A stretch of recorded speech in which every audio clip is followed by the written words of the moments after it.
a day that we reflect about a lot of different things, where we were now 19 years ago, how that impacted us, kind of each in different ways.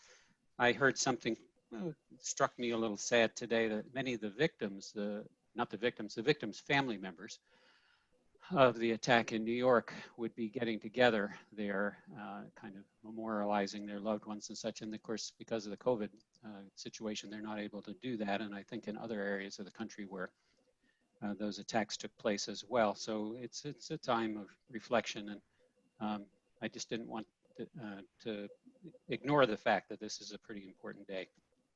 And I see on the calendar it's called Patriot Day now, which is kind of nice. So we're going to get started with Charles Fergus, but from here on out, I'm going to call him Chuck because I've known Chuck for a long time, maybe 25 to 30 years. And Chuck is visiting us, so to speak, from the state of Vermont, northern Vermont, northeastern Vermont specifically, in what is known as the Northeast Kingdom. But prior to that, he lived and worked here in State College area in Port Matilda and central Pennsylvania. And he is a prolific writer. He's written many books. He'll be telling you about that today. He has crossed the line several times and is currently doing it between nonfiction, quite a bit of nonfiction, and fiction. And he has some thoughts to share about the differences between fiction and nonfiction that I talked to him about prior to the session today. So without any further ado, and Chuck, I'll be running your slides as per your instructions, but I do know the order and such too. They're all queued up. Just give me the clue when to start showing them, and then just say next when you want me to go to the next slide. Okay. And, yeah, that sounds fine, Sandy. And you know, Chuck, for your sake, as well as everyone else's, now our group is small this morning, 18, though we have others that will be watching this asynchronously. Could everyone turn on their cameras for just a minute and give Chuck a wave so that he kind of sees who's here and who's, in some cases, I know we have two people. There's Nancy. Agnes, nice to see you. Calvin, good to see you. Bob, Piper, everybody jumping around here. Paul, good to see you this morning. Hey, you got that hat on, I like that. Howard, good to see you. Agnes, down there too. Tracy, there you are. And Melissa, right? And Rudian, did I pronounce that correctly? And Pete, we can't see you. Maya and Bob, and maybe you don't have cameras or whatever, but I just wanted to show Chuck that there are real people that are interested in your work and what you have to teach them today. There's, they're jumping around. It's jumping around here on my screen. There's Maya there. I hope I'm pronouncing that correctly, Maya. So great. Okay, I guess it might be best that you turn off your cameras except for Chuck and I, and that way our bandwidth will never be kind of an issue. And maybe we'll call you back again. So especially introduce you. Hello, everybody. Thanks for listening in, and I look forward to my chat with Sandy, and if it becomes a conversation at any point with the rest of you, that's great too. And Chuck, and just as a note to the people, if they want to put their view up in the upper right corner, put your view on speaker view, you'll get a bigger picture of Chuck there speaking from his home in Vermont. And then you'll see a few people on the side. You'll probably see me on the side as well as somebody else. But well, Chuck, I welcome you here today. I'm excited to talk to you. And I'll just jump right in with the sort of standard question. How did you get interested in writing? And what appealed to you most about it when you were introduced to it? And how long have you been a writer? Well, because I'm not exactly a spring chicken, I've been a writer for a long time. Kind of an interesting story, and I think one that will appeal to folks who are in forestry. When I was in high school, I took a test, and I couldn't tell you what the test was called, but it more or less helped you discover what your interests were in life. And if you were preparing to go on to higher education, it would maybe help guide you in your, in the courses that you would take, the major you might take. And I remember, I wish I still had the test, and it may be somewhere in some of my old papers, but I remember that I got really high marks as a potential forester. as a landscape architect and as a writer. And I always had enjoyed writing in high school in English classes and thought I was pretty good at it. And I had a tremendous interest in trees and in nature, which was actually kind of spurred by my father, who was a professor at Penn State. He was a professor of mycology, and he ran the university's mushroom herbarium out of Buckout Lab. Sandy, we might even want to show that first picture in my slide series, because my dad used to take me to Alan Seeger Natural Area because it was such a rich area with so many, with a natural setting with a lot of intact forest, older forest, and mushrooms were really plentiful there. Anyway, when I went to Penn State, I, instead of majoring in forestry or in English, I went into landscape architecture. And I lasted one term because I flunked engineering graphics. And I thought, this just isn't for me. So at that point, I thought about going into general arts and sciences, but then I thought, no, I'm going to give writing a try. And I went into a new program at Penn State at the time. It was only a year or two old, and it was called the writing option in the English department. And what this program did was really excellent for me because it allowed me to take an area of specialization, expected me to take an area of specialization in addition to a lot of core writing courses. And so I made my area of specialization science.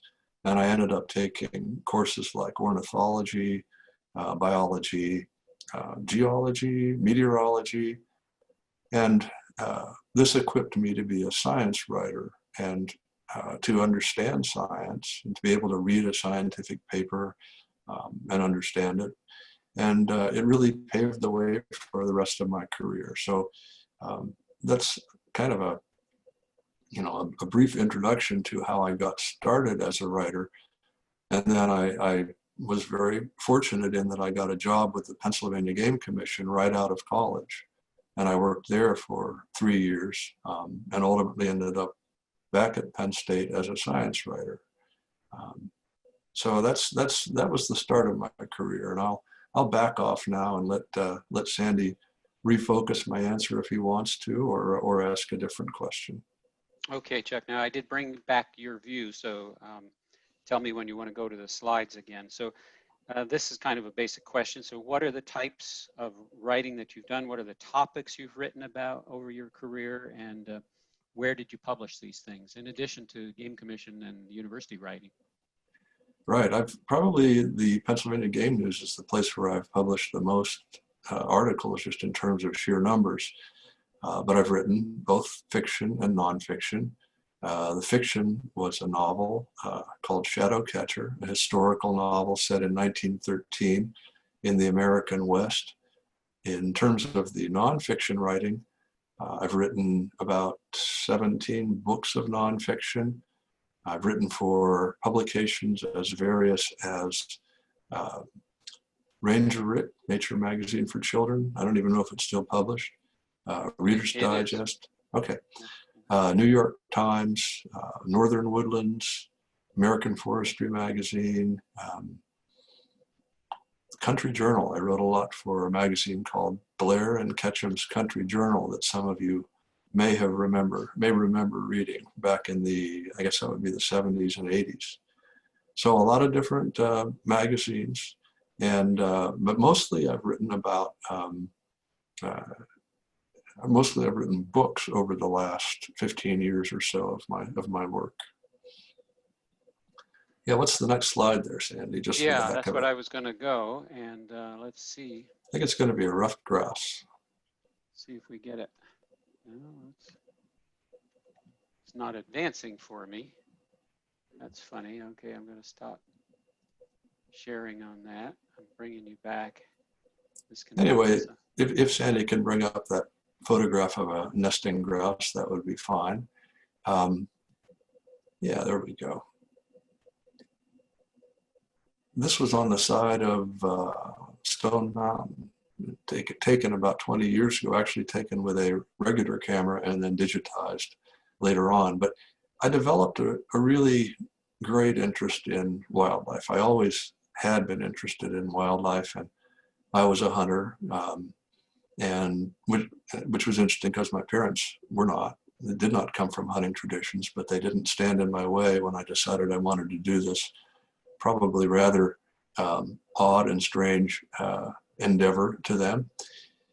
And I just grew very interested in wildlife, and I was fortunate to be able to write a lot about wildlife for Pennsylvania Game News. And working for them, for that group for 3 years, I got to go out in the field a lot with biologists, with foresters, report on habitat creation projects. And that interest has continued really all my life.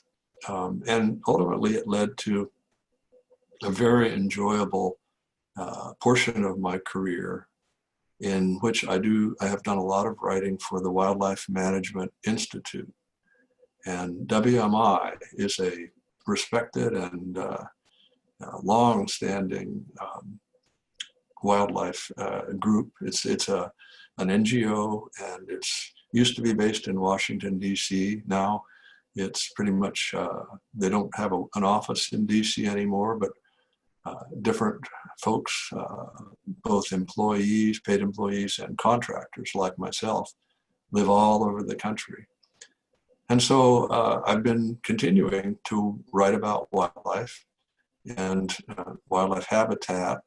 And I handle 3 websites for WMI, and they all have a focus on young forest or early successional habitat and the wildlife that need that particular type of food and cover.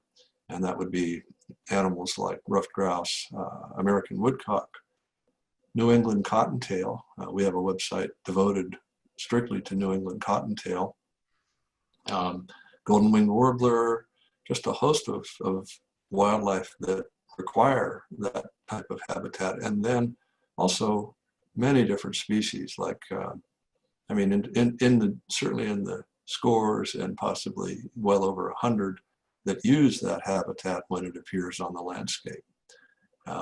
Right now, Sandy has shown a view of, well, it's the view that I look at right now. If I turn my head to the right, I look out the window and I see this lowland area, this wetland, down below, in between 2 of our hay fields, and then up on the hill, the woods. My wife and I walk in the woods almost every day, and the colors are not quite that fall-like just yet, but they will be within a week and a half.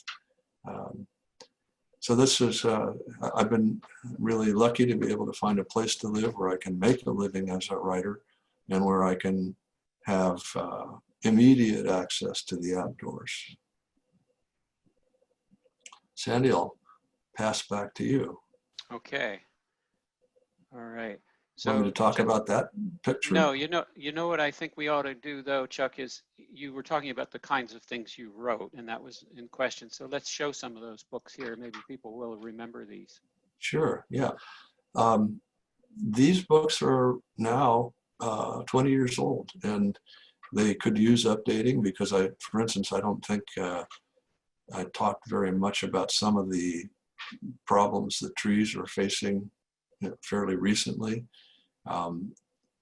Diseases and so on, and wildlife of Pennsylvania. I don't think that the white nose syndrome in bats, for instance, had cropped up when this book was written. But anyway, these books are still in print, and they've got a lot of basic information about the trees that are found in Pennsylvania, and also the reptiles, amphibians, birds, and mammals.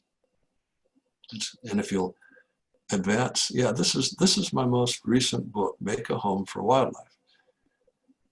And I really enjoyed putting this one together. It's got chapters on all different kinds of habitats and all different and many different ways that landowners can help wildlife, including folks who just may have a quarter of an acre in a suburb. The kinds of shrubs or trees or other plants that they can plant or encourage, just little ways of creating habitat that, if taken all together with lots of other landowners' efforts, can really amount to a huge sort of a refuge scattered throughout areas that we have as humans, that we have developed. So this book came out last year, and it's getting a little bit of interest, which is nice to see, and I hope it makes a difference in the long haul.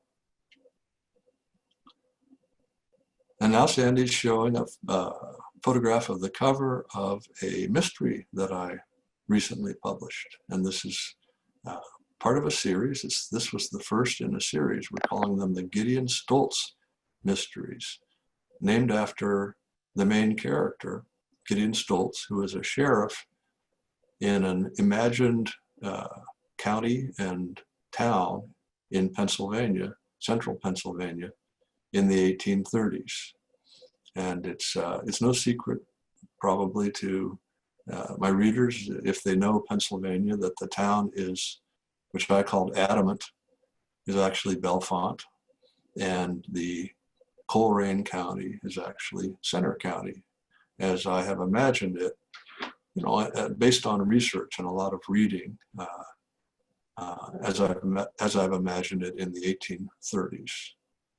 And this book came out in last year and coming out early.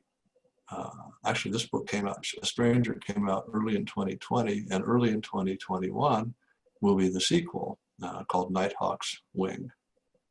And I really love this cover. It's a close-up taken from a John James Audubon painting, which was actually made right around the 1830s. So it's got that period flavor, and it seems like kind of an ominous cover in a way, and it's pretty suitable, I think, for a mystery.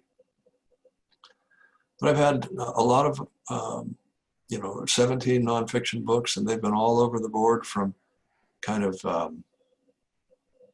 how-to books like Make a Home for Wildlife, to informational books like Wildlife of Pennsylvania and the Northeast and Trees of Pennsylvania, and then fiction. So Sandy was showing a list of my books.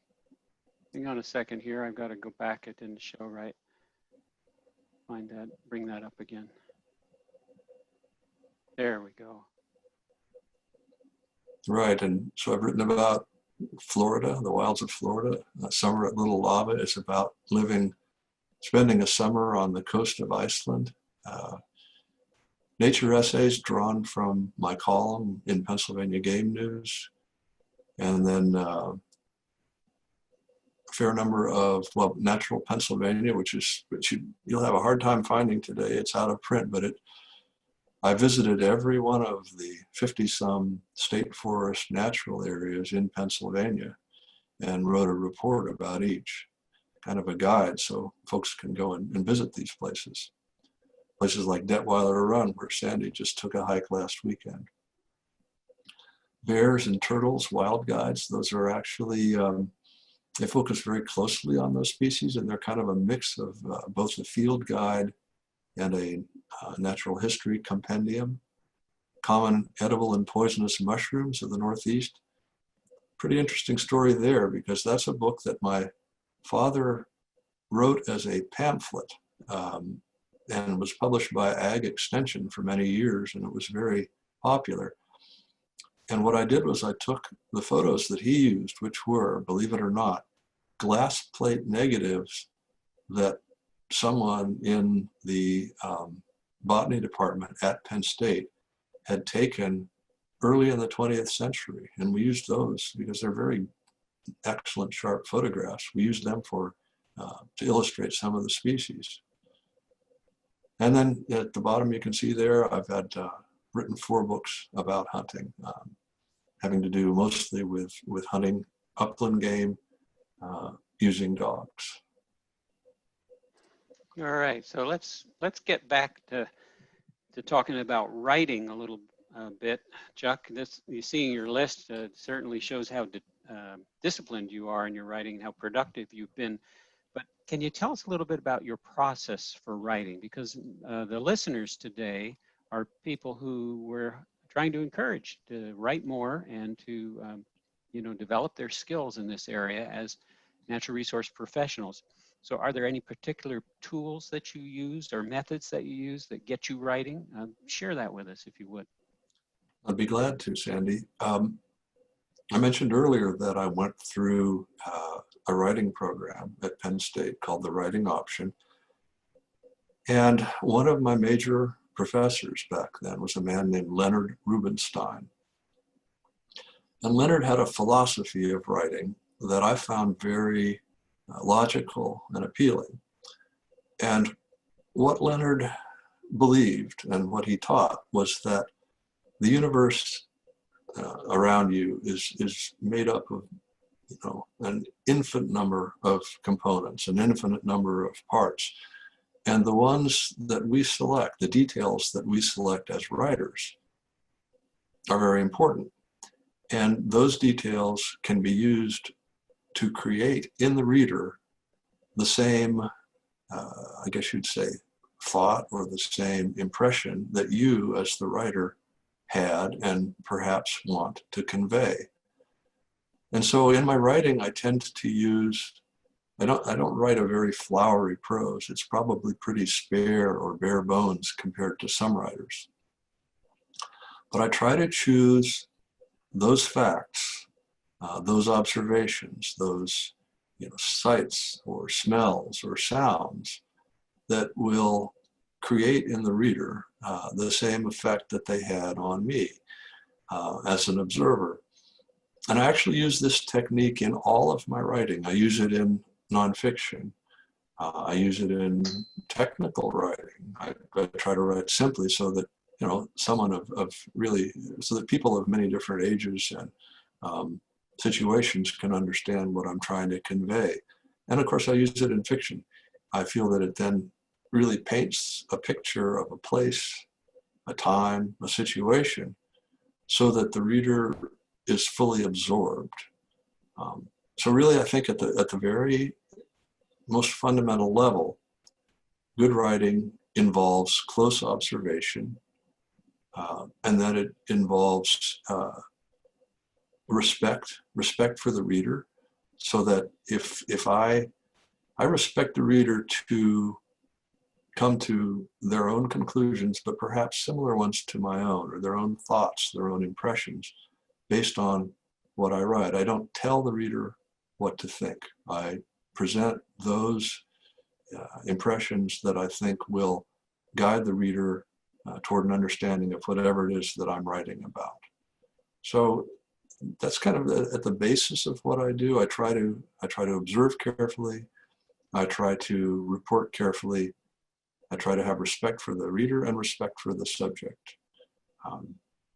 And then I go from there. I put together my article or essay or book, and hope that the reader can become completely involved and can have a sort of share an experience with me.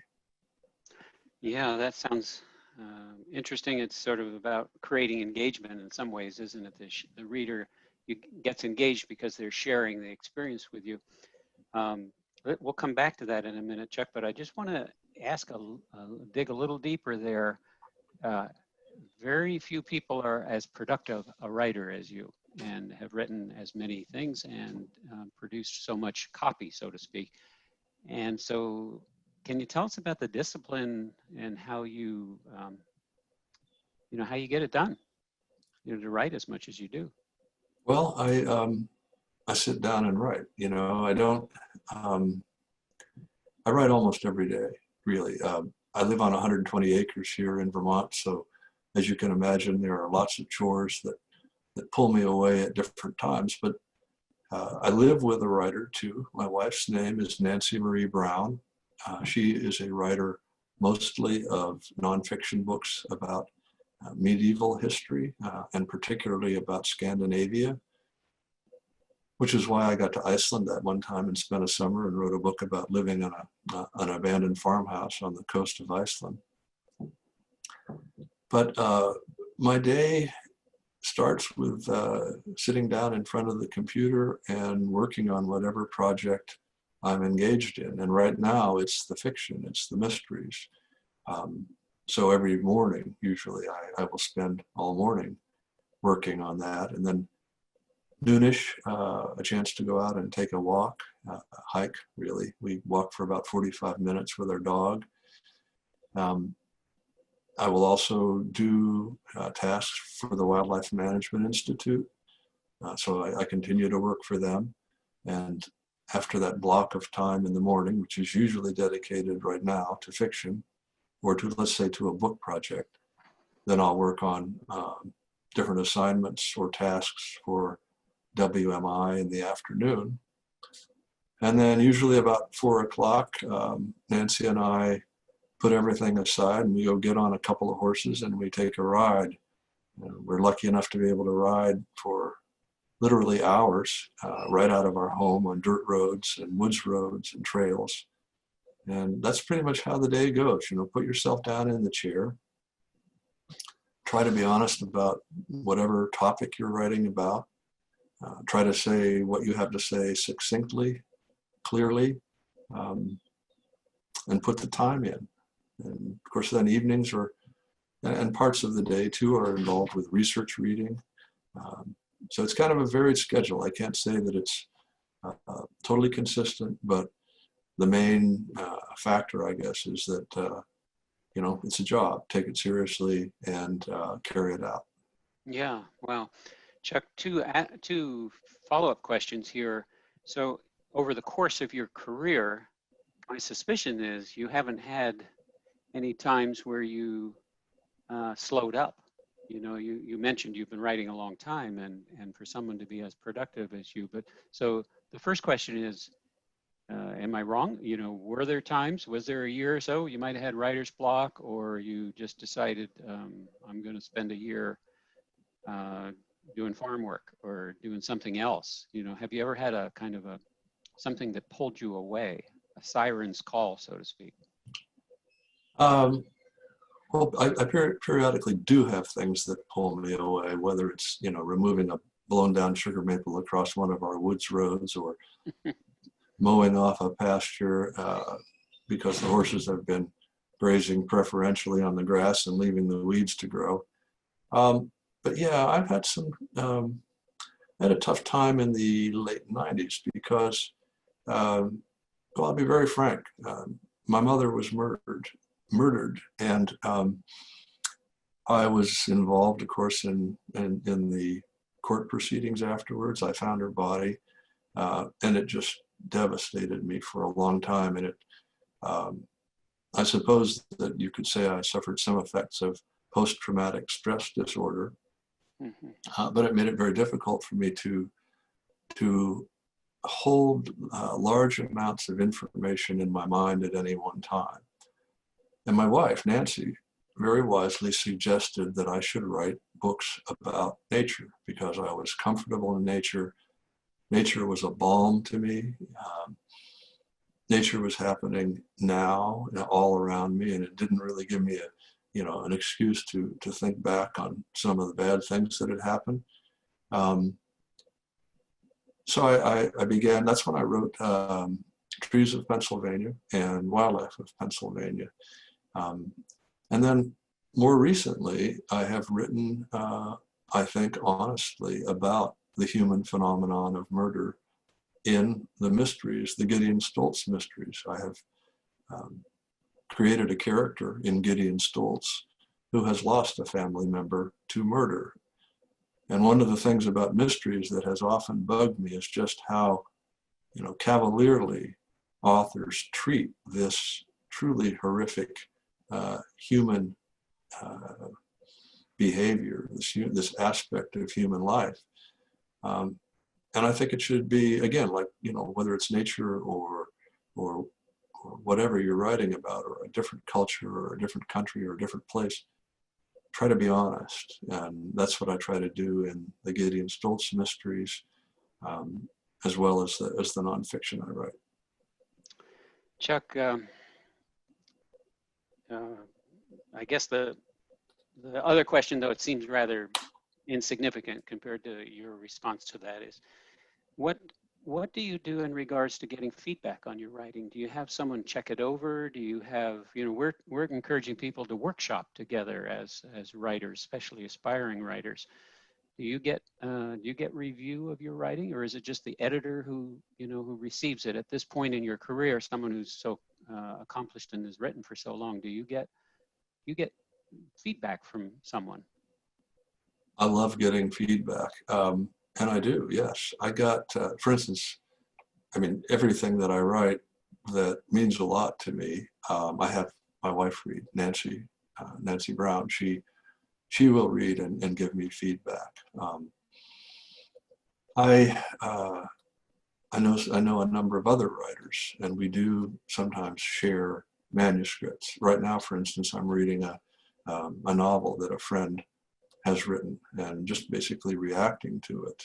She wanted me to say, do you think there's enough tension in it, or do you think I've pulled back from certain situations out of cowardice, or whatever it might be. But so yeah, I do value feedback, and I do try to get it when I can.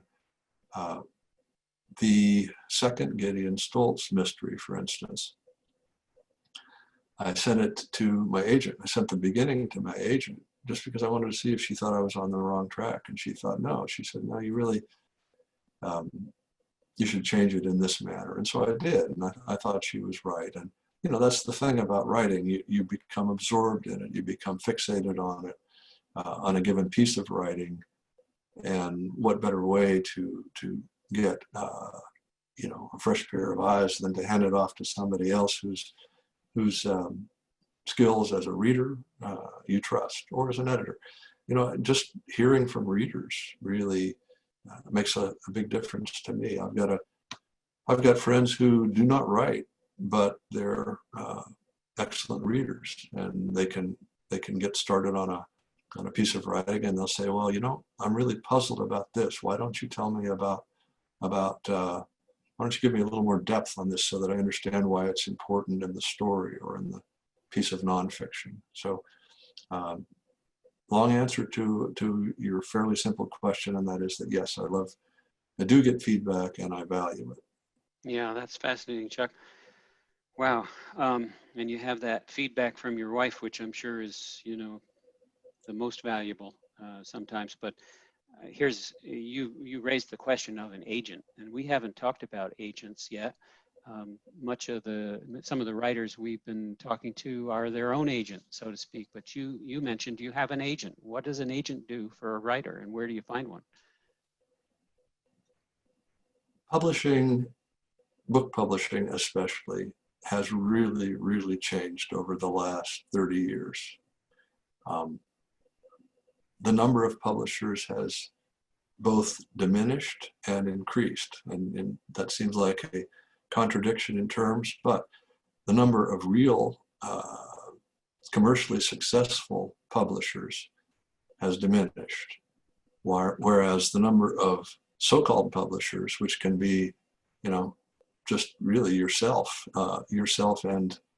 and Amazon, has increased. But to actually publish with a major publisher these days requires an agent, because publishers use agents as their first layer of screening. To publish fiction with a publisher these days, you absolutely have to have an agent, because publishers just don't look at things that don't come in, at manuscripts that don't come in from agents. That's called over the transom. A manuscript that goes to a publisher over the transom is, it's an old term back when office doors had transom windows above them, and the image is that somebody comes along and throws their manuscript over the transom into the publisher's office. I do have an agent. She is the second agent that I had. My first agent placed several of my nonfiction books, the ones that were published by major publishers. And he placed my first novel with a publisher. And then during the period when I was actually writing different kinds of books, and these would be Trees of Pennsylvania, Natural Pennsylvania, these books were published by Stackpole out of Harrisburg. And they didn't need to be agented because I had a prior relationship with these folks, and I just went directly to them. And that was fine with my agent because agents do receive 15% of whatever advance against royalties you get from a publisher, and they receive 15% of any sales over time. But my agent in this case didn't need that, was not bothered by the fact that I went and agented these books myself. But then when I began to write fiction, after quite a long time, I needed an agent because, as I said earlier, publishers don't, real publishers don't accept manuscripts from authors. They don't take those books that come in over the transom. So it was extremely difficult, even though I had published at that point more than 15 books, to actually find an agent. And the way I found that agent was that because I was writing historical fiction, I joined an organization called the Historical Novel Society. And they have meetings every year, and it goes back and forth from England to the United States. And one of the benefits of going to one of these meetings is that you get to sit down directly with an agent and do what is called a pitch your novel to that agent and see if they are interested in representing you, if they think that they know somebody in publishing who might want to bring this book out. And so I went to 2 of these conferences, separated by 2 years, and at the second of the conferences, I found an agent. And she then it took her 3 years to find a publisher. And that's Skyhorse, and they're a medium-sized independent publisher in New York. And they brought out A Stranger Here Below, and then they are now bringing out Nighthawk's Wing, the 2 Gideon Stoltz mysteries. So it's a really, and to be honest, if I were depending on book writing to make a living, I'd be on welfare. You get, technical writing is a much more paying proposition. That's just the way it is these days, unless you're really lucky, and you can get really lucky.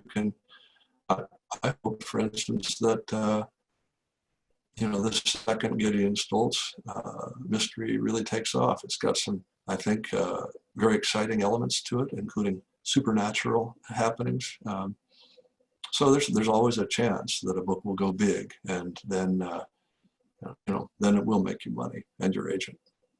Yeah, Chuck, it's interesting you say that. A couple things there. The agents sound a little like consulting foresters. They take your timber and they appraise it and they try to market it for you.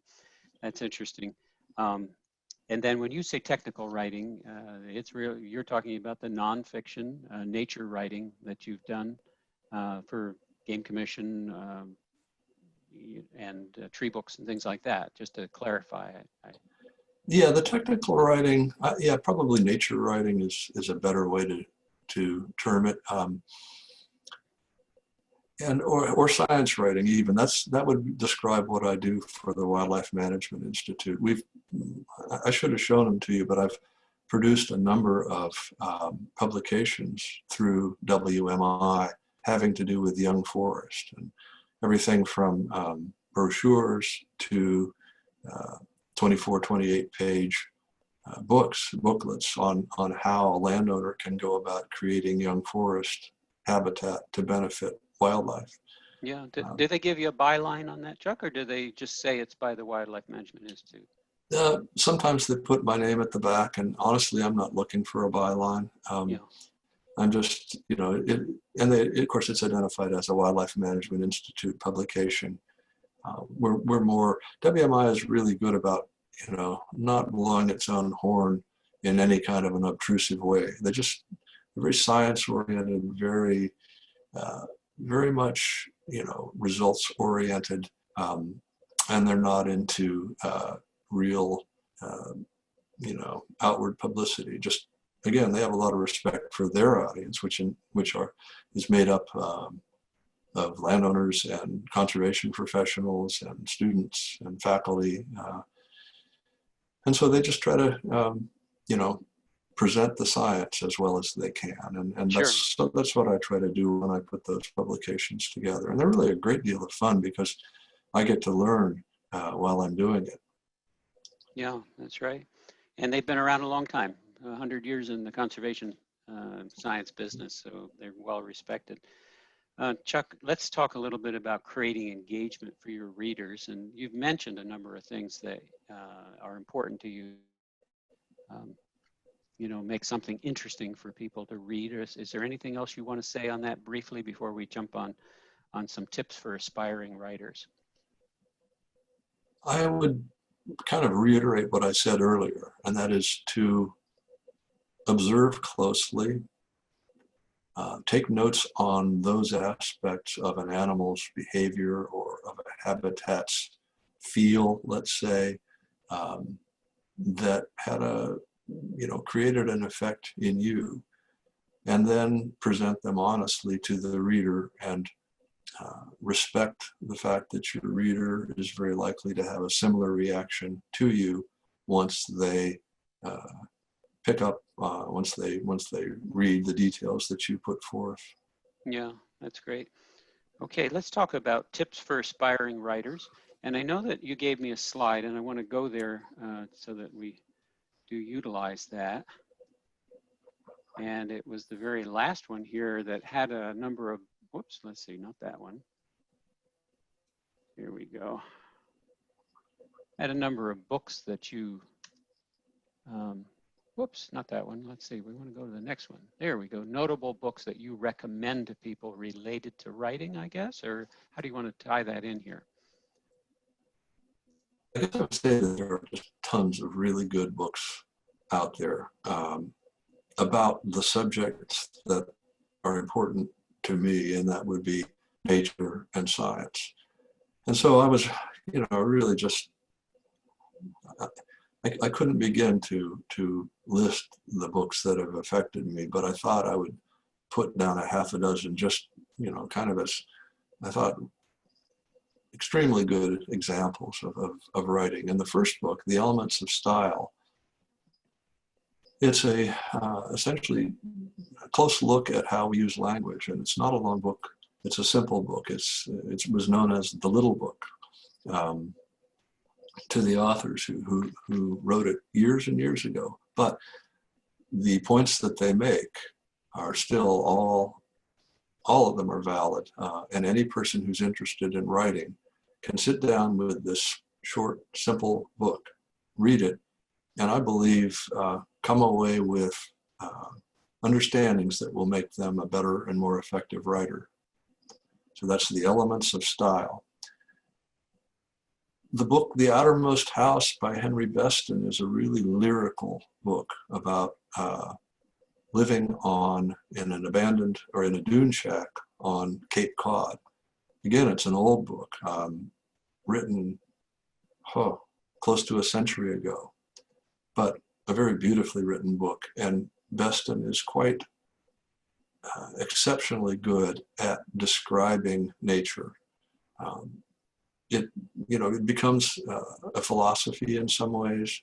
It's an essay more than any kind of a technical writing, but it's extremely easy to read, enjoyable to read, and a very fine example of good writing about nature. Everybody knows the Sand County Almanac by Aldo Leopold. I don't know how many times I've read this book, but I go back to it again and again, both because of the quality of the writing by this incredibly excellent essayist, and also the science and the environmental philosophy that Aldo Leopold imparts through his writing. I would recommend it to anyone. If they have read it, read it again. If they haven't read it, by all means read it. The fourth book is Gone for the Day by Ned Smith. And Ned was not a scientist. Ned said, I'm not a writer. Well, he was. Ned said, I'm an artist. But I found it quite interesting that many of the aspects of creating the kinds of paintings and pen and ink drawings that Ned Smith made are shared by writers. I think that Ned knew how to honestly look at an animal and to recreate it for the reader in an honest way, and to pick up on the points of the way the animal moves, the way the animal, what kinds of food the animal searches for, and embed those in his artwork. Gone for the Day, though, is actually essentially a bunch of selections from Ned's own journals. And if you want to see an example of how to write a journal, how to keep a journal, read Gone for the Day. And there's a sequel to it too. I forget the title right now, but it just came out within the last couple of years that brings together more of Ned's writings. And these all appeared originally in his column, Gone for the Day, in Pennsylvania Game News, which was terrifically, Sarah has put up Gone for Another Day, right, that's the sequel. That Gone for the Day was terrifically formative for me as a young writer because it was so clear and simple and honest. And then when I went to work for Pennsylvania Game News, I was fortunate to meet Ned and find out what a humble and generous man he was. And one of the best days that I've had afield was when my father and I drove down to Millersville, met Ned at his house, got a chance to look at what he was working on in his studio, and then we went out and did a hike together because Ned, knowing of my father's expertise in mycology, Ned wanted to talk to him about fungi because Ned was interested in every aspect of the natural world. And so we had a wonderful day, and I've got a photograph of Ned and my father sitting on a log that has a big growth of Polyporus sulphureus, the sulfur mushroom, common edible mushroom in Pennsylvania. And that's a pretty cherished photo to me. The Trees in My Forest by Bernd Heinrich. Bernd Heinrich is a scientist, an ecologist, retired now from the University of Vermont. And his book about trees is something really special. It also includes sketches. Heinrich is a really skillful artist. And he looks at trees in great detail and helps you understand their place in the natural world. I just find that particular book to be one of the best books about forests and trees that I've ever read. And I added in Pilgrim at Tinker Creek by Annie Dillard. And that is, I guess you could almost say, an extended essay about one person's relationship to nature. It's very well written. It's very different, let's say, from Gone for the Day, because Annie Dillard is a stylist. She's a professional writer, and Ned was not, but both of them share very, I think, interesting aspects in that they're both extremely well observed and beautifully presented. In Ned's case, extremely simply. In Annie's case, in a somewhat more literary style. So really, I could have listed probably another 20 or 30 or 40 books, but these are ones that have really made a big impression on me, and I just urge you to give them a try. Chuck, I think the lesson, of course, is to take the advice of other readers and to be a reader too, to become a good writer. I mean, it sounds like reading has greatly greatly inspired you in writing, and vice versa. That you've learned a lot from reading. And I don't know if any of our interviewers or interviewees have expressed that opinion, but I certainly agree with it myself. That reading is the beginning of learning how to write sometimes. So that I appreciate. Yeah, reading is wonderful, and I so much more appreciate reading a book than reading online.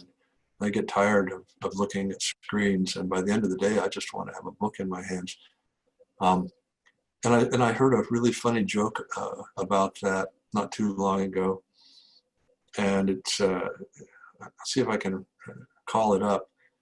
A younger person says, "Hey, look at that boomer sitting over there hallucinating with a chunk of wood in his hands."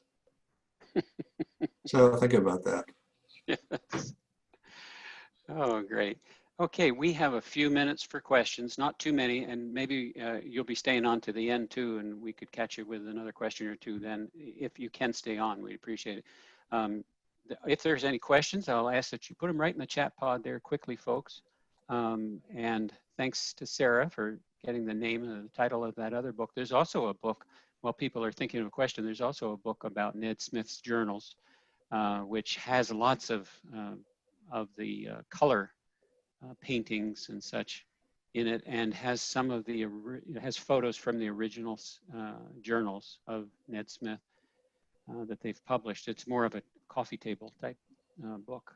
Is that the book that was published by the National Wildlife, by National Wildlife Federation? I don't know, but I know that at the Center for Wildlife and Art, that is founded in the Smith Center, you know, it's down by it's not Mechanicsburg, it's Millersville. Millersville, that's right. Millersville. That is really, that Ned Smith Center is really worth a visit. Yeah, it is, because you see all the originals of so many of these pictures you've seen for years, and they're really great. All right, any questions for Chuck here? Don't be shy.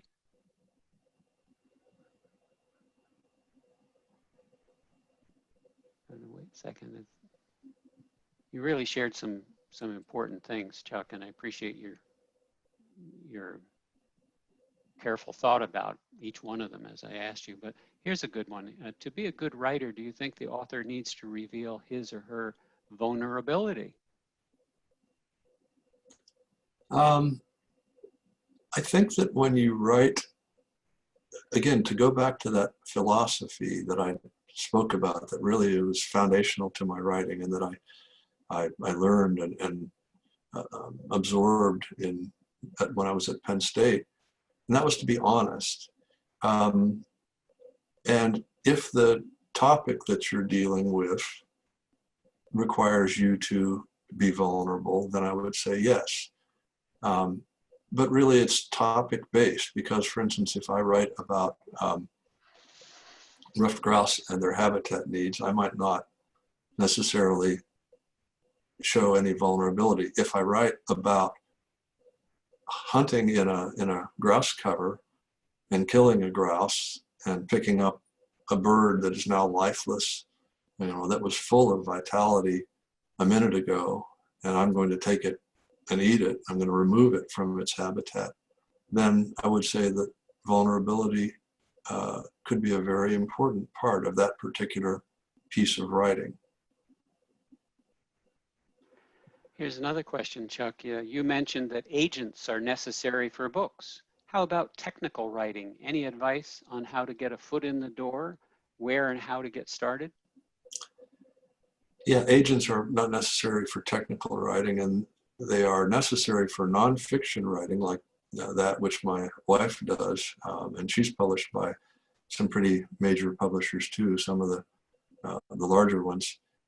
But in terms of getting a foot in the door, one thing that I always found to be very useful was to actually go and physically visit with a person who is an editor of a publication that you want to write for.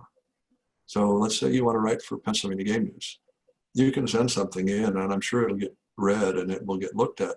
But if you happen to be in Harrisburg, it can be a really good approach to just call in advance, make an appointment and say, I'd just like to get to meet you, and go in and talk to their editor and let them know what your interests are. And that way, when you send in a proposal, it's called a query for an article, that editor is going to say, I know that person, and they're going to be more inclined to give you a chance to actually do an assignment. That sounds like the same advice I give grad students, when they're interested in coming to grad school. I say, you really need to come and meet some of the faculty so they have a face with the name. Common sense. Yeah. Bob, Chuck, one more question from Bob here. And he's got a great question here. He says, I'm really interested in the logical approach to writing creation that you've talked about. It seems like an approach that could be applied to many kinds of writing. What sort of notes do you take? How do you organize your thoughts? When I write anything, such as management plans or papers, etc., I find the beginning the most difficult to write. Any tips? Well, Bob, I have difficulty with beginnings too. That's why like I said, I sent my second Gideon Stoltz mystery to my agent and said, what do you think about this beginning? And she said, no, it's too abrupt. You really need to set the scene more before you show up with the proverbial dead body, all right? I take notes, I think, and then I try to look at a subject or a situation and think, okay, what's the most important aspect, or what are the most important aspects, and then present them. I don't know, that's really probably not a very specific answer.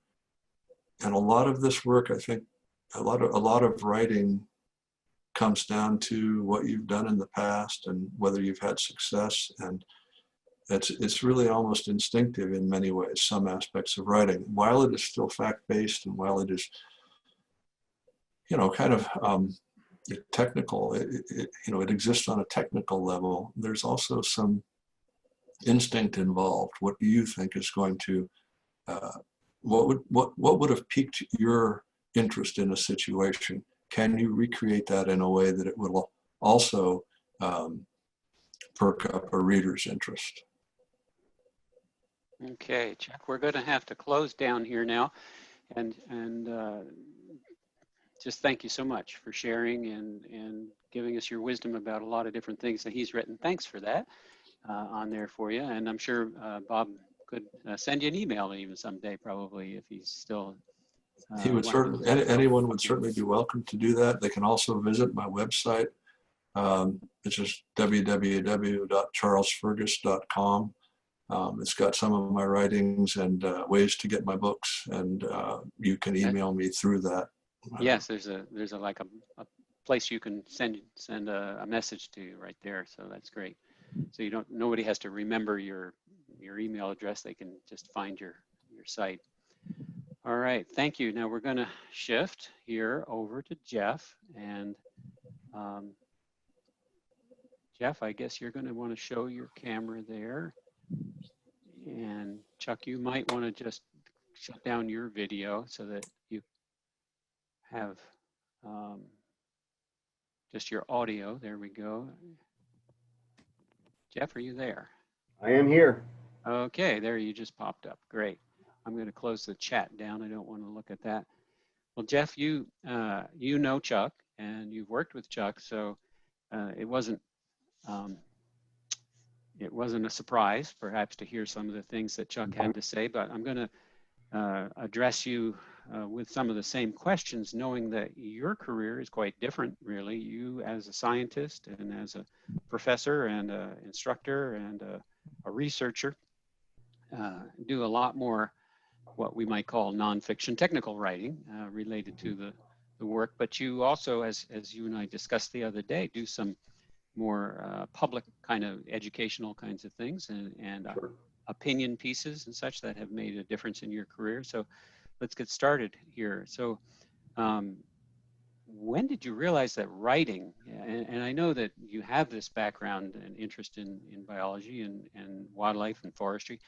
So when did writing become something that you realized was important to you in that career? Let's start right there. Sure.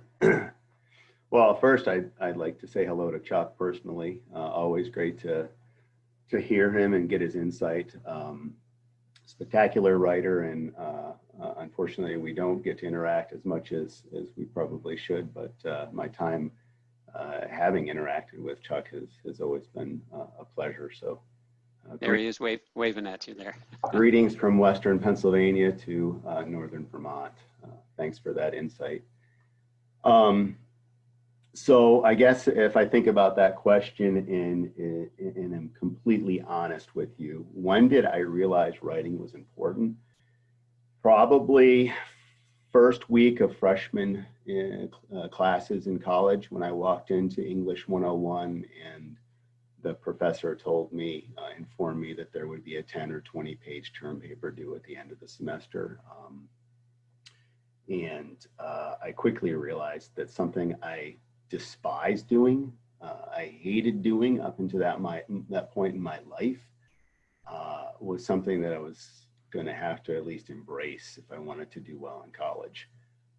So, that was, I guess, understanding that writing was important from a necessity perspective to get a good grade. And it was all, to be clear, that's all it was to get a good grade, not anything more than that. Yeah. Could you have ever imagined that your career would require as much writing as you were going to have to do? No, not at all. Well, a little background. So I was a first generation college student. Parents were first generation Americans, and grandparents, immigrants from Italy and Ireland. So you can imagine that the English language was not necessarily something that our family was powerful in those early days, right? So I was certainly, quote, handicapped on that front from being a good writer and a good reader.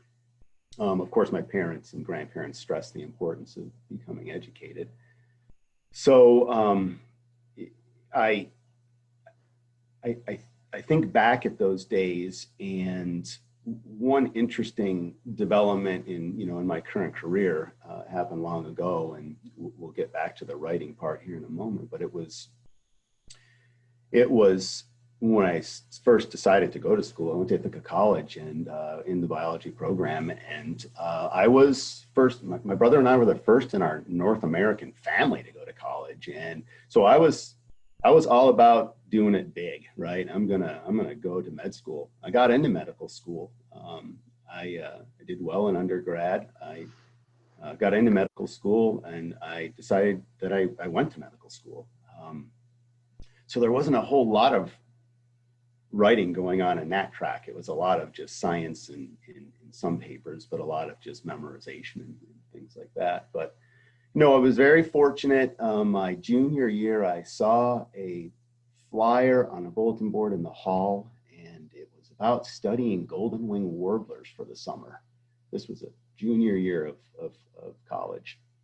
I was like, whoa, I can study birds instead of working on the golf course again? This is kind of interesting. So I inquired to Dr. John Confer, professor at Ithaca College, and he explained the project. It was in north central New York, and I was intrigued, and I decided that I would work for him that year. And I was instantly hooked on the whole field aspect of this. And then all of a sudden, at that point on, I started doubting myself as far as, do you really want to go to med school? Is this really something you want to do? This individual has made something of his life and is doing something that he really enjoys, and he's having an impact on students. But nonetheless, I kept going, that next senior year, that dedicating so much of your time up to that point to get into medical school. But interestingly, so I got into medical school, and the summer after my senior year, I decided that I would work for Dr. Confer again, just before I went to med school, to take on some, get some more money. And it's really that final year where I decided that my life was probably going to take a direct turn in direction. But I didn't want to come to that self-realization. It was buried deep inside there. So I went to med school. And at one point in that first semester, I just decided that it wasn't hard. It was just something that I was not passionate about. So I left medical school, and I went over to the dean's office, and I said that I was leaving medical school and that I was gonna go become a wildlife biologist. I was gonna get a PhD. And then the story goes on from there, where I've had some really influential people in my life that have brought me to the point where I'm at now. But that freshman college year was a big year. And I remember, this is typewriter days. Like I'm like on the cusp of like, I'm mid-career. So, freshman year would have been, hey, my sister Mary, will you type my paper up for me? I wrote it out here, but I can't type or anything. So she would help me. And to this day, she still picks on me about how horrible I was. Just like family dinners would just, modern, this Christmas, if we're fortunate to be together, I'm sure she'll repeat a wonderful story of a horrible paper that I wrote and that she had to type up, and we'll have a good laugh about it. But that was the time. I would say way back then was when I realized it was important. It wasn't until I started working with Dr. Comfer that I realized that writing could be a really fun process, and that it could be something that one could enjoy. One last comment, and I think a lot of us have heard this from our instructors or mentors or whatever, is that writing takes practice, and it certainly does. If you look back at the earlier things I wrote and think about how really bad they were,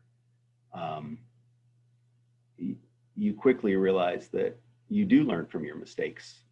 You do, if you are willing to take criticism well from others, constructive criticism. If you are willing to understand that, yes, you put in a whole lot of time to write one page of text, and then you get it back from someone that you trust and care to have edit your stuff, and they've whittled it down to like a half a paragraph or a few lines, and they're like, this was really wordy. It's really not what the reader is probably going to be most interested in. It put me to sleep. You got to take that seriously, I suppose, and be willing to make the changes that an individual tells you to make, and learn from it. Not just make the changes, but learn from those things. Really study, why was that done? Like what made that so important for that person editing this document to take the time to cross that out and maybe restructure that sentence for me. But yeah, I guess I'll kick it back to you for. Yeah, that's fascinating, and it leads to the question about what kinds of writing have you done, but more, what type of writing do you do now? And not just type of writing, but where does your writing, where does your career demand that you write, and audiences and such? Yep. Well, my background. So when I left Ithaca College, graduated, I was fortunate to go to school at the University of Kentucky in the forestry program there. And I'm not a practicing forester. I have a forestry degree, a master's, and my completion of my master's there was perfectly timed with Dr. David Mayer becoming a faculty in that department. He was a 15-year veteran, if you will, of Florida panther research and conservation in South Florida. He was there state agencies, Florida Panther biologists. So you can imagine having a 15-year career in that agency position in the most highly developing state in the nation with a large carnivore. You can imagine the treasure trove of experience that individual had that he could share with me and love to share with his students. And he was a prolific writer. And I brought, I have a couple of his books still on, that sit here on my desk to this day. One on Florida Panther, another on Florida Panther and Bobcats. I co-edited a book with him early in my career as a first-year postdoc on large mammal restoration. And he was a diverse writer, right? He also co-wrote the book with Archie Carr on Florida birds. So, large mammals to little birds, interesting perspective. And he was not only a prolific writer, but as an advisor, he was a prolific editor. And I'm very fortunate that occurred at a time in the development of technology. I look back at it now and I really am grateful. Before track changes came around in Word documents. And we can talk about that in a bit. But when you turn something into Dave Mayer, and I should mention Dave was killed in a plane crash in 2008 while tracking black bears in Florida. When he would edit something, all of us, we had a graduate lab downstairs, and there's probably about 8 of us in that lab surrounded, in our little cubby holes in the basement of the TP Cooper building. And, you'd get the call from upstairs that, he had the edits ready for you. And we all just kind of look at each other like, oh boy, gonna go get some edits from Dave. And we eventually, we would eventually dedicate one wall of our graduate office to what we call the wall of shame. And the wall of shame was when you received something back from Dave, you really found the best, most marked up page, and you took it out after you've made your edits, and you just put it out and you just taped it up on the wall with everybody else's. And it was just one of those kind of like more or less therapeutic things. We never got angry. We may be a little disappointed thinking that maybe we weren't getting as good as we thought we might be. But, it was those really important mentors that allowed me to get better at writing. And of course, we're all still learning to write every day. We write something, right? But I wanted to add that a little bit in there because it's that's good. important to provide, insight to the history of how one became where they might be right now. So, yeah. Interesting. So the writing that you do now, though, Yep. What does it look like? Is it research reports, science papers? Yep. So the writing that I do now, well, let's be truthful, about 100 emails a day, and let's not be, let that be lost, that's writing. And that's, all of us need to understand that all the writing we do is important. All the writing we do is practice. And if practicing writing makes us better writers, poorly written emails is practicing poorly written writing, poor writing. And texting also is writing. And we practice every day, a lot of us, poor writing. Other things, I guess, beyond emails that I work on, and it really, pays my bills, is going to be the technical reports. It's the fact that I have a PhD in wildlife ecology and conservation, a master's in forestry, and those two skill sets allow me to speak to both of those audiences, right? It bridges 2 disciplines that's, let's face it, historically have often been at odds with each other.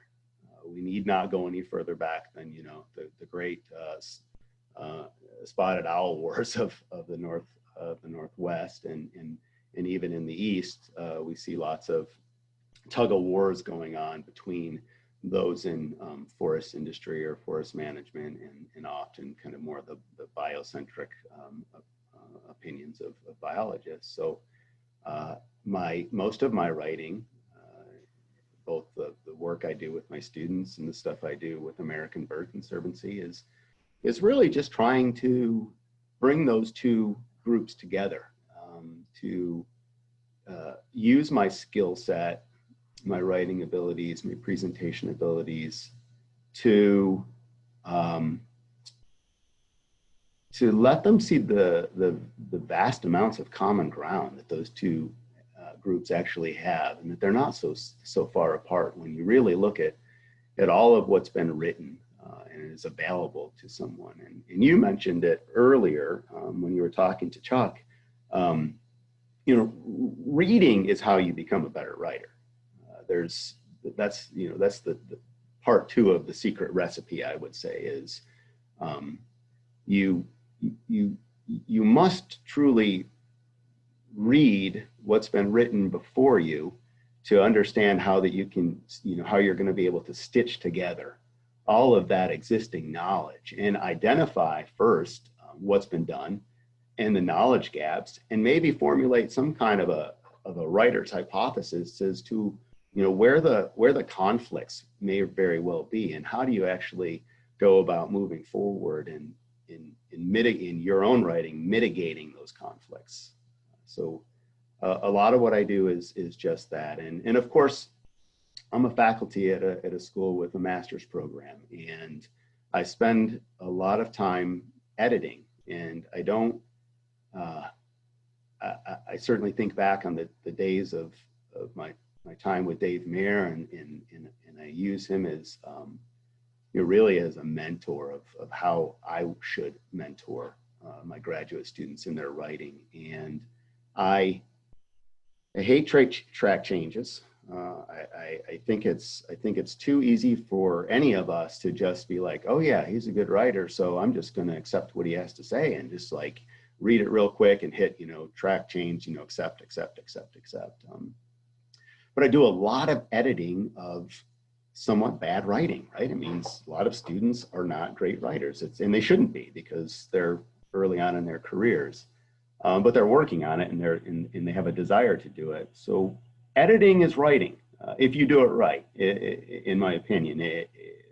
It can't be this a comment box that says vague, awkward. No, it's got to be, if this is vague and awkward, write that sentence for the student and let them see what exactly you mean, right? And that's why I really like using, the pen and paper as I edit something, because I want them to experience the quote pain of editing, in fully understanding why someone took the time to actually make that change on their paper. Gosh, you brought up a number of excellent points here, Jeff. Let me make sure people know that you're at the Indiana University of Pennsylvania, because Yep. I didn't mention that in the beginning, otherwise known as IUP. Yep. And you also mentioned something that I want to underscore here is, and I think I want to know if you agree with this, is that you really want to curate what you read. There's too much to read out there. And Chuck was saying, these are some key books that I suggest, and Yeah. talking to others is critical. You can't read it all, so you want to read the best. Good stuff. You're right.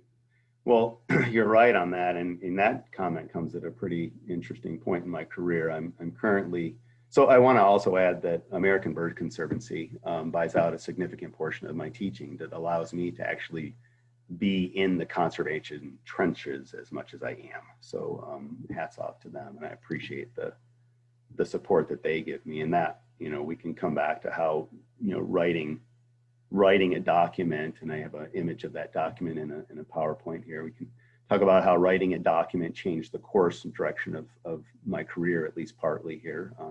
Sure. I am working on a pretty ambitious project with some collaborators. There's about 10 of us working on this because the workload is quite heavy, whereby we are doing a systematic review of the literature on forest birds and structure in the eastern US, deciduous forests. And if your reader doesn't know much about that, this is not your typical, I'm going to write a review on forest birds and structure and fall into the trap of citing the same papers all the time that are in the backs of, of previously published articles, and just kind of falling into that same old message. In this case, we actually had to publish a paper on our process for doing the systematic review, with the guidelines, the search terms, exactly how the authors would extract data, how we would exclude papers. I think through all of the databases we searched, we came up with something like 21,000 papers on the subject. So then we go through a title and abstract screening of all those papers, and then we whittle it down to something that's within your geography. That still is about 6,000 some odd papers. And then you have to kind of continue to look at them quickly, but thoroughly enough to be able to say, is it a forest bird structure paper? So we're down to, we're probably sitting at I don't know, 3,000 papers or so that we're going to have to be extracting data from.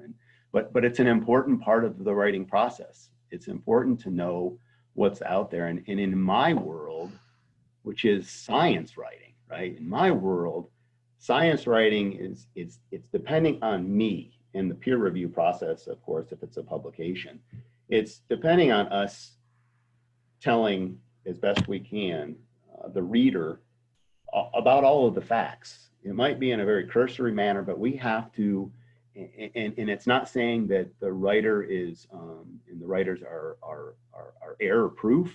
It's far from the case. We have to acknowledge that what you're writing about in what you're constructing is being done in a way that is using your best available knowledge of the subject matter, and that takes time. I used to hate reading too. Fun fact: 7th grade, Jeff Larkin got drugged down to the principal's office, where the teacher demanded that I had to take a test because they were convinced that I could not read or write.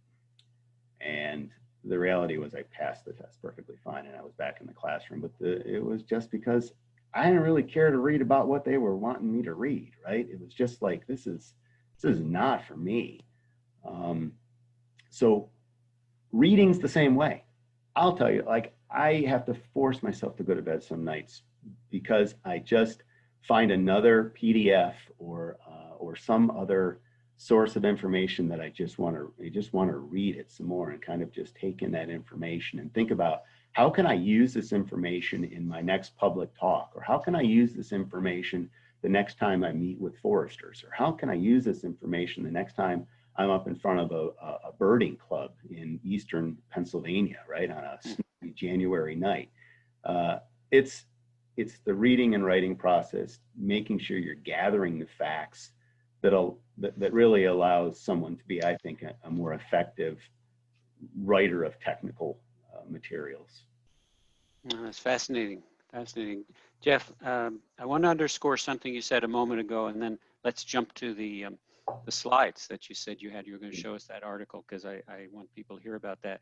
But you said editing is writing, and I can't agree with you more. And I think that it's important for everybody to hear that if we do form some kind of workshopping group and such where we're helping each other write and work on our writing, it's not a waste of time.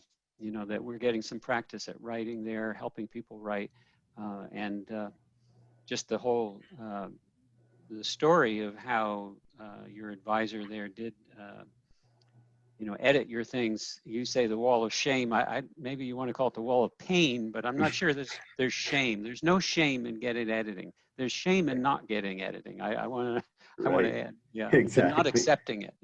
It's shameful if you don't want to accept help with your writing, because everybody should see that as a positive thing, not a negative. Yeah, I agree. Yeah. Do you want to share that slide you were going to share and sure, tell that story with the American Birding Conservancy? Yeah, so I can share that slide here. I have just a few slides. As a matter of fact, there's some slides that maybe we've gone out of order with, but this is let's see here. Just want to make that full screen. Yeah. Yeah. I want to add one thing that touches on what you just mentioned, Sandy, and that is that writing and editing is part of the process. And for this group, I was thinking a little bit about like activities, going forward, if your group desires to do something that's going to work on their own writing skills. And one thing I do for my conservation biology class, it's a 200 level class, they're always shocked the first day of the semester when I, make it clear that there's no 20-page term paper or 10-page term paper. It's one of those things where I think we have to be aware that those kinds of papers, well, they have their place in certain classes early on in the development of a writer. They really are, I think, more harmful than helpful. They are harmful because they are more, they're preoccupied with filling pages, right? Expanding, using the font that's the biggest font in the margins as cheaply as they can get away with taking up space, and being redundant and using the same word twice or three times in the same sentence. It is something that just teaches bad writing. And I don't think, of course, the audience here today, the participants, have a lot of time to write lengthy papers, right? So one thing I do with one of my classes is I just have them find a newspaper article of their choice. I said, you can relate conservation to just about anything. And I say, just find a current event newspaper article, provide me the link so that I can read it, you read it. And I say, I don't want you to summarize the article. I just want you to tell me how that article relates to this class. And I require them, I say, it cannot be more than a page, right? It has to be less than a page. And I will take a paragraph, but it better tell me a story, and it better be, convincing as to why you think it relates to the class.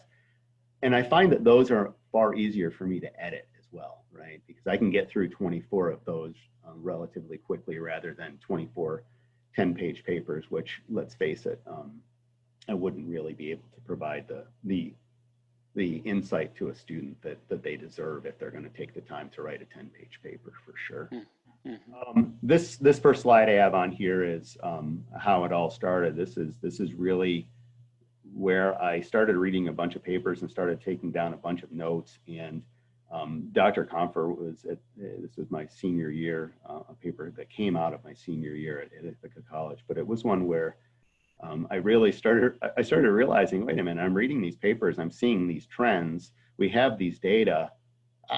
I'm just going to make some notes and pass them off to Dr. Comfer to see what he thought about these. And then, he encouraged me. That's pretty interesting. He never thought I'd write a paper in, but one day I just turned in a paper to him, and he was like, wow, he's like, this, it could use a lot of work, but your story is here, and that was really ultimately how I started down this path of scientific authorship. And that journal is just a little state journal, the Kingbird. It's not, it's early in a person's career, and that's a wonderful point to make. Also, is that we need to encourage ourselves to jump into those smaller publication outlets that might be a little bit more accepting of less than perfect studies, or less than perfect well-funded projects. So, and that bird is the bird that I give full credit of, next to in addition to Dr. Comfer, for rescuing me from medical school. I say rescue, but the golden wing warbler, that is a species that I spend a lot of time with. A couple things here. So you'll probably ask this, so I'll get to it now. And I'm gonna go down a couple slides here. How do you become a good writer? Well, the first thing you need to know is your audience, right? And you have to write to your audience. And Chuck mentioned this in his talk, and some of the previous speakers have. And so this is just an example. This is me doing my job, right? But with different audiences. this is me, right, with bird watchers who are interested in forest conservation, but really interested in birds. This is me with one of my students invited to meet with a politician, right, a legislator, to share some of our results. This is me meeting with some researchers in Honduras to talk about how dairy production in Honduras can be done sustainably with an endangered Honduran emerald in mind. And even what you do, like me in the bottom corner here, I probably wouldn't do this with most groups, but this is a group where I'm out there with some foresters, and I'm bathing in a recent timber harvest that is polluted with oak regeneration, right? And I'm dressed a certain way in all of these instances because I'm wanting to have the best connection with my audience. And your writing can't be any different.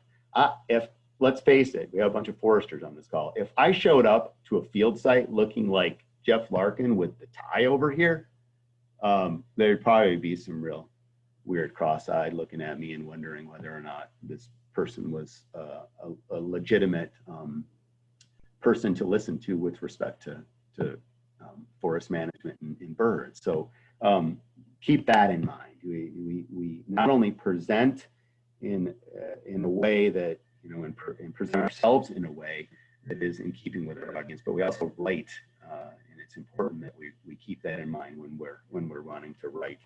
I want to show this real quick. So this is kind of an example of the diversity of the writing that my students and I undertake. So we studied golden wing warbler for another year. A species is that's being considered for listing under the Endangered Species Act, and for which breeding habitat loss and availability is largely part of its decline, especially in the Appalachians. So this is going to be a publication in a peer-reviewed journal, right? So this is 2015. This is in avian conservation and ecology, and if the reader were to start reading this, they'd see AIC values and method sections that were full of statistics and all sorts of science-y information that is important. It's important to have your research peer-reviewed, right? But that's not how I want to present that information to a forester. Right? I want this information to be used. So how do we make sure that we convert that research article into a best management practice that has a narrative that is actually going to be something that is interesting, engaging, and of course, understandable from my end user group. And in that case, it's land managers and foresters, where I might be okay talking about certain forest terms. I know at one of the earlier sessions, you guys had a little chat box going on different weird forestry terms, right? Well, this is a document where you might be able to just use some of those forestry terms because your audience can relate to them, right?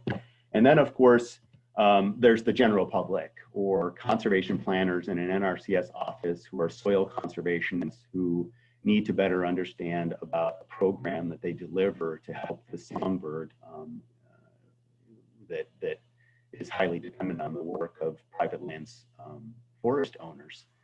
So we take the information from the BMPs and the information in science documents, and this is a USDA program or a publication called Science to Solutions, and it's not just unique to Working Lands for Wildlife, but it's unique to wanting NRCS, USDA, wanting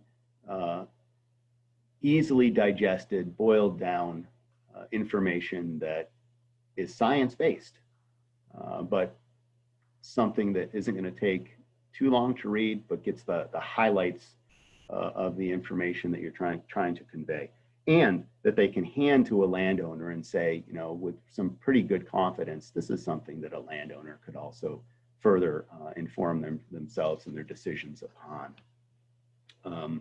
Jeff, just to be clear, you were involved in writing each of these, is that correct? Yes. Yes. Oh, yes. Okay. So Yep. that was part of your job? Absolutely. Yeah. Yeah, so Mario was my postdoc on that first one. That was funding that we got from the American Bird Conservancy. And then we converted this into the BMP, and that was published, and we had some workshops. And then, of course, golden wing warbler, this documents really, as well as the conservation plan for the species, really led to USDA including the golden wing warbler as one of the focal species for their program or their partnership called Working Lands for Wildlife. But I want to now, continue to evolve in this, especially this is where my background in forestry comes into play, and in other species that I've worked on and I continue to work on. It's easy for people to link Jeff Larkin to golden wing warbler because I do a lot of work on that species, and I have. But I've worked on a lot of species, not just warblers either. I have students who just finished up a nice project on young forest value to pollinators. Of course, how fishers use forests from a rest site perspective, how other species use the habitat that we've been creating for golden wing warblers, so for example, like a woodcock. And, when one reads all of the literature, or as much of the literature as they can on these species, all of the species here, whether it be a wood thrush, a cerulean warbler, a golden wing warbler across the top there. And, we'll back up. There's often, we talk about conflict at the beginning between forest managers and wildlife people. Well, the conflict is also between those that are, I guess, young forest bird enthusiasts versus mature forest bird enthusiasts. And so even within the ornithological community, we tend to have these battles of we have historically had these battles of who should, who takes precedence.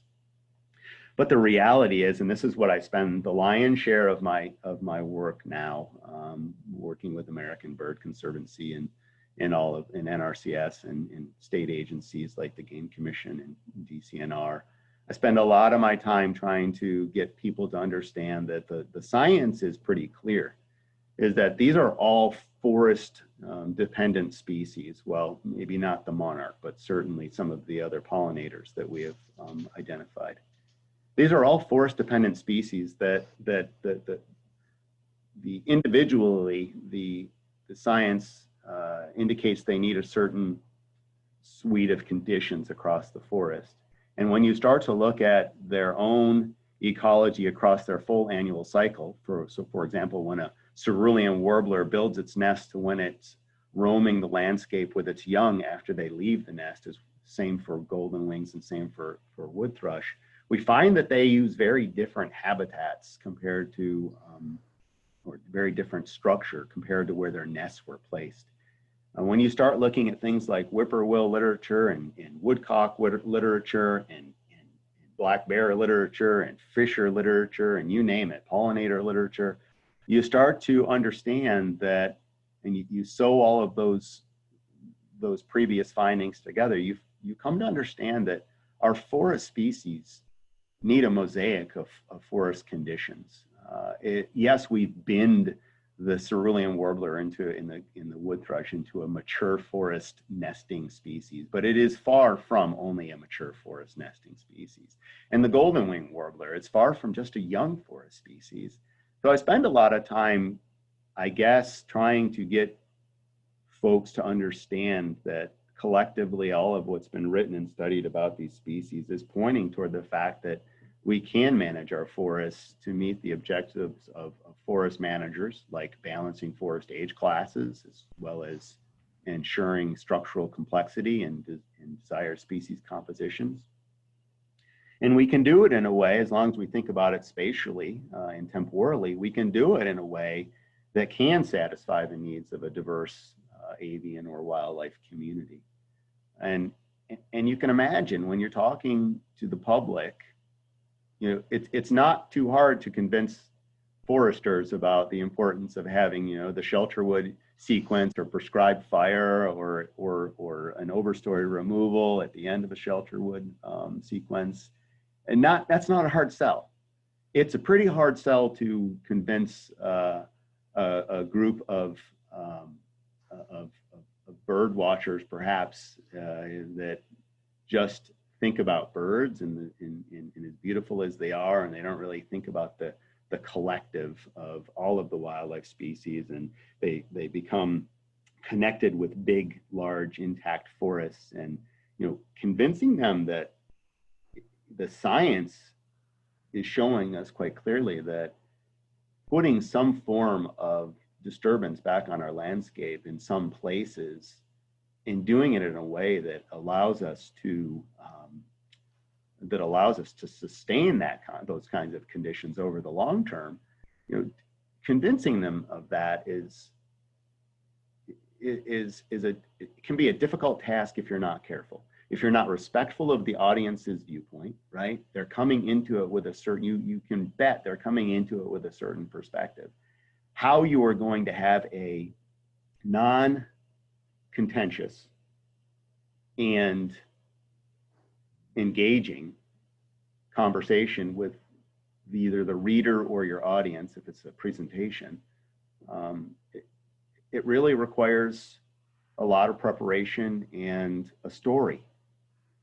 All your writing should be a story. And that's my next, I guess, biggest advice to the participants here, is that think about what your story is and the important parts of the story. And don't rush through some of those important parts, because that's where you might fail to deliver some really critically important information that is important for the reader or the audience to actually change their opinion, maybe change their behaviors, or maybe provide you with additional insight that makes you become a better writer or a better presenter. Jeff, you had told me a story about how one of your articles that you wrote led to transforming your career, really your position. And yeah, we don't have a lot of time, but give us the sure facts on that. So that's this center document, and it relates to the peer-reviewed publication, of course, to the left there. The American Bird Conservancy, I was on sabbatical, and we were fortunate to get this grant through National Fish and Wildlife Foundation, through the American Bird Conservancy, to to conduct a study that looked at managed forests as it related to golden wing warbler occupancy and abundance throughout Pennsylvania and Maryland. And it was greatly, it was perfectly timed with my sabbatical, and my postdoc and I and our team, we did everything we needed to do. We wrote up this wonderful BMP here that you see in the center, and it wasn't long after this was out that the president of the American Bird Conservancy had called me and wanted to know, what my next steps were going to be. What was going to be the next effort in this kind of linking forest birds to forestry and forest management. And I told him at the time, I was like, well, I'm actually coming off sabbatical here real soon, so I don't know how much time I'm going to actually have available for me to commit to writing such documents, unfortunately, because I have a pretty heavy teaching load here at IUP. And well, he called me back in a couple days, and he was asked, what would it take to buy out some of your time, to allow someone else to teach some of those courses that allow you to stay involved in the actual, the applied conservation of forest management and forest birds. And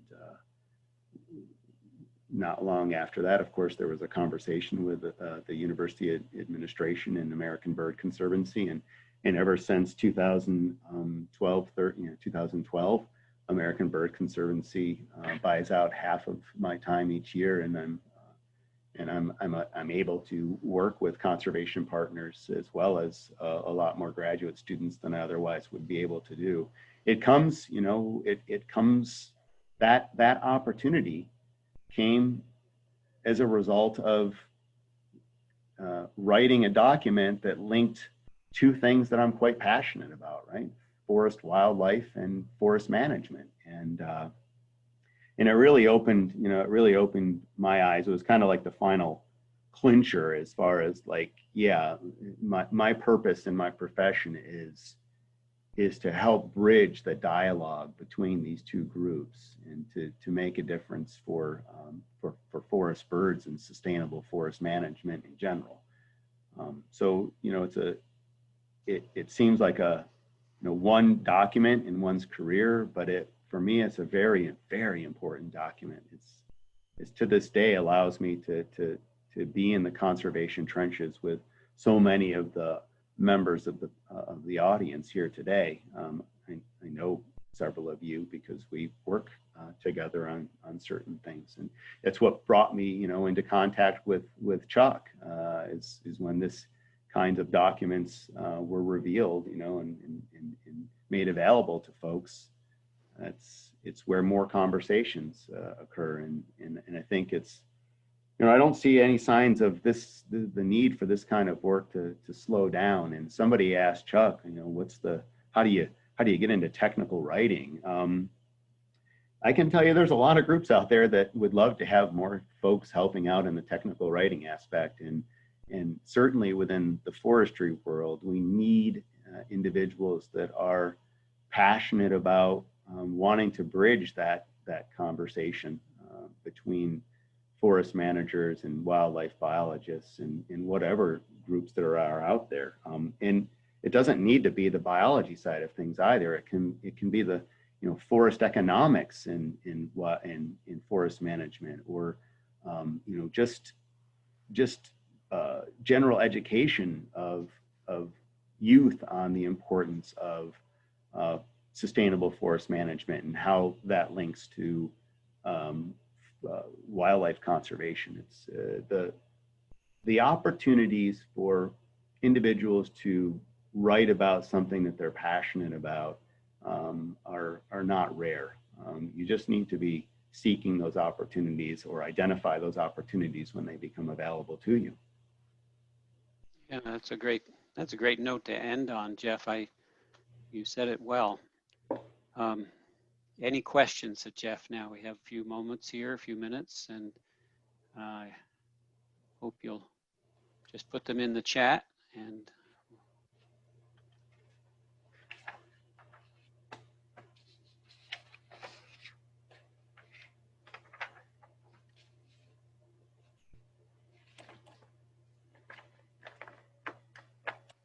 Jeff, one thing I think I learned from you, I'm waiting for the question, see if there's any other questions, but not only did that paper or that BMP article publication that you prepared helped to change your career and gave you more time to actually focus on what you really loved, which was what the publication was addressing too, was that it enabled you to hire other people even to work with you to do that work. Is that correct? Yeah, no, that's actually right. It's a good point. There's a lot to say there. So that document also led to the foundation of proposals to the National Fish and Wildlife Foundation and NRCS. I was concerned that document, so when I was at the University of Kentucky and moving out, of course, helping retired faculty move out of their offices, you know, I've often find like dusty copies of such kinds of publications. And, you know, I just wondered how many of them ever got out into the hands of people. And I had this kind of like nightmare reaction of like, man, maybe this will happen to this document. How do I avoid that from happening? And we use that to form the foundation of proposals. Again, another another type of writing that is really important, as well as the final reports of a proposal. We could have a whole nother session on that. But we wrote that, and we we were able to secure funding for private lands foresters. So I currently actually, through my research institute here at IUP, I have a full-time permanent forester in an NRCS office in Virginia. I have two in Western Maryland NRCS offices, and they actually work partly in South Central Pennsylvania as well, and another forester in North Central Pennsylvania. And they've been with me for years. They have, families and mortgages and all that good stuff, and they're doing exactly what I think is so important for forest bird and sustainable forestry, and that is working with private landowners every day. When their phone rings or their email dings, it's about doing quality forestry in a landscape that is centered around a place that golden wing warblers are known to occur in. But everything we do is done in the context of sustainable forestry. What's good for the forest? Our motto is what's good for the forest is good for the, or what's good for the woods is good for the warbler. And that has been pretty impactful, because I think I have this line on my resume now that is, number of acres of forest conserved or contributed to being conserved, which is something at the end of the day probably far more powerful than the number of publications or the number of other writing products I have or presentations that I have. It's important to be in touch and seeing how full circle your science can become applied on the landscape, and then start to see the results, the good results that can happen. Like that site that I was sitting in, all of that oak regeneration, right? That's a wonderful private land project in Western Maryland. But it does come back to being able to communicate about it, doesn't it? And as you did initially, and as you continue to do with writing. Jeff, just one question here, a great one from Calvin Norman. He's saying, great talk. I really appreciated your view on bringing forestry and wildlife together. He actually is one of our new extension educators here in Pennsylvania who is trying to do just that, and has a dual background like you do. And he says, what are some of the biggest hurdles you see in making that happen? And this will be the last question here. Some of the hurdles you see in bringing wildlife and forestry together. Yeah. Well, it's a great question. And it's, I guess, in my experience, is the biggest, that biggest challenge is going to be willingness to have those open and honest conversations among diverse stakeholder groups. And of course, our entire nation can use that kind of advice at this point in time. But we need to be able to write and communicate in a way that respects the views and the passions of others, but also is done in a way that and is based on good science. But it's by far our biggest challenge, right? It's our by far, finding ways to communicate, effective ways to communicate that doesn't further polarize potentially a situation. And I think I see a lot of hope for that, and my I guess my perspective on that differs depending on the state. And here in Pennsylvania, we are in, I think, a wonderful position whereby we have a lot of folks, both the public and agency personnel, that are willing to have that honest dialogue, open dialogue, communicate effectively with each other, appreciate each other, and respect each other. And that's always not the case in some of the states surrounding us, where it can be quite contentious. And it's important that we use good writing and good verbal communication skills to tell that story. Quote, I say story, and because it is really a story. It's about stitching together facts and telling a story of why this is important. Yeah. That's beautiful. And respect and listening skills are pretty important there too, right? Respect for others. Yeah. Even if you don't agree with their ideas, sometimes you listen for a while and you realize, well, they do have a good point, and I need to think about that one. Yeah. So listen. Listen for a while. Listen, and don't be thinking about what your response is while they're talking, because then you're truly not listening, right? So right. That's right. The important point. Jeff, couple comments here. Terrific ideas here on Dialogue. Thanks, Jeff. Always good to hear from you, and thank you. Do you see the USDA GWW funding initiative continuing for a few more years to come through your effective writing that has been done? I would say, yeah, absolutely. I think we have great partners in USDA, NRCS, both at the national office as well as in the Pennsylvania office and surrounding states. We have some great science that's come out recently that was outcomes assessment of working lands for wildlife for golden wing warbler. That was the work of D.J. McNeil's PhD.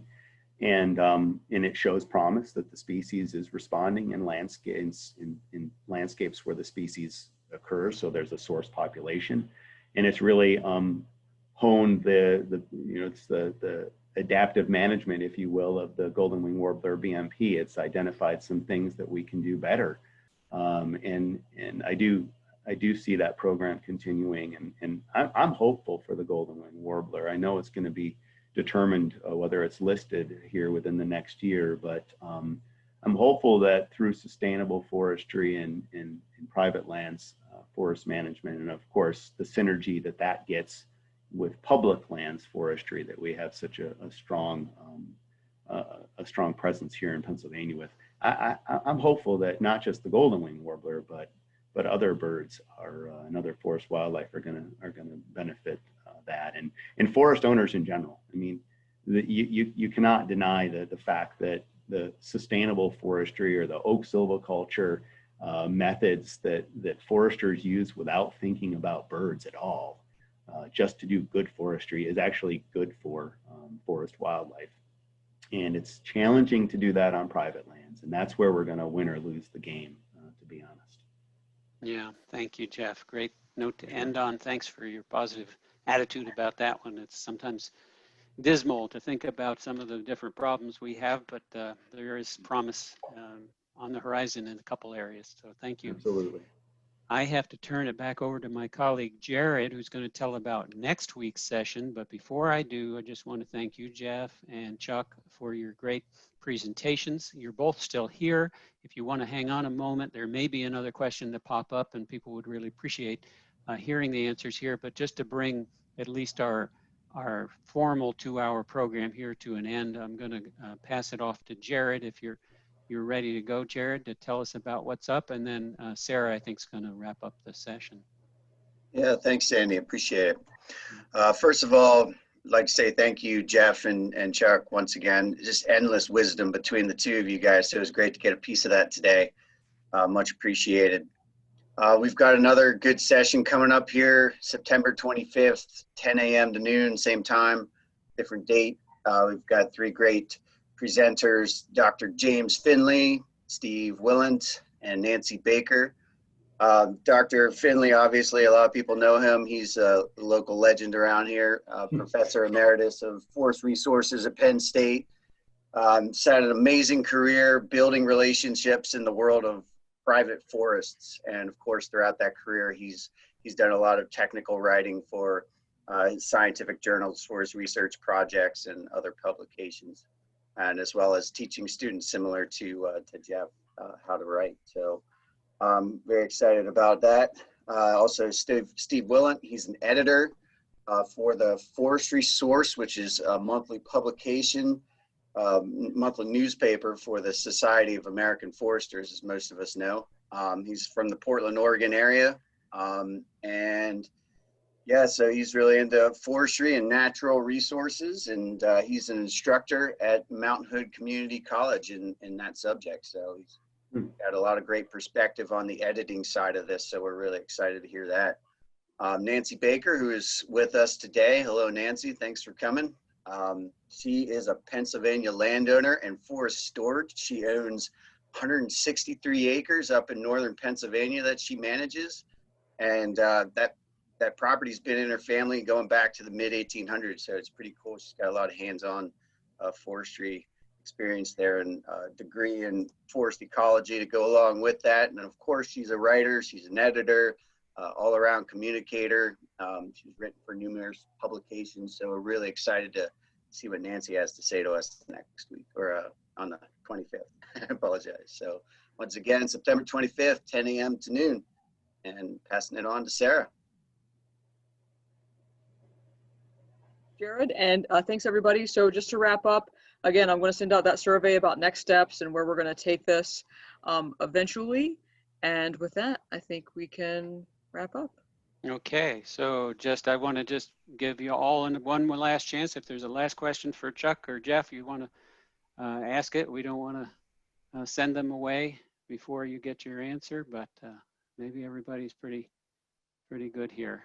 I don't see anything coming in, so I guess we're good. I just wanted to try that again. Again, thank you everyone, Chuck and Jeff in particular, for joining us today, and we just are greatly enriched by what you taught us today. Absolutely. Thanks All for right. having us. Appreciate Yeah, it. thank you very much. Thank you, Chuck. Everybody. See ya.